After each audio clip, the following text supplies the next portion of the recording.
خبر شامل کرتے ہیں پاک پتن سے۔ سید حسن عباس بخاری کی رپورٹ کے مطابق تحریک لبیک پاکستان کے زیر اہتمام مہنگائی کے خلاف پریس کلب پاک پتن میں احتجاجی مظاہرہ۔ پاک پتن کمر توڑ مہنگائی اور حالیہ دنوں میں اشیاء خورد و نوش اور دیگر ضروریات زندگی کی قیمتوں میں نہ رکنے والے اضافے کے خلاف تحریک لبیک پاکستان کے زیر اہتمام پریس کلب پاک پتن میں احتجاج کیا گیا، جس میں ضلع امیر صوفی محمد اقبال سیفی، مفتی محمد نواز اشرفی، ناظم اعلیٰ ضلع پاک پتن علی رضا سیفی، رابطہ سیکرٹری برائے انتظامیہ سمیت تحریک لبیک پاکستان کے کارکنان نے بڑی تعداد میں شرکت کی۔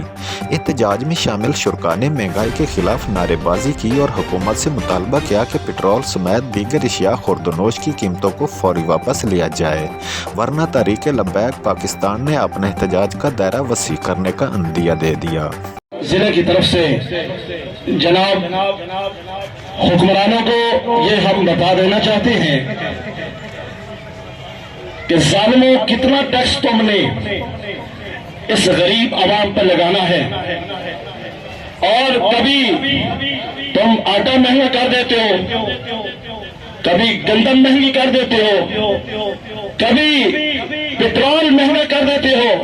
کو لینوں میں لگا کر ہماری جو عورتیں ہیں، جو گھر میں بیٹھنے والی پردے دار عورتیں، ظالمیں تم نے کتنا ظلم کرنا ہے؟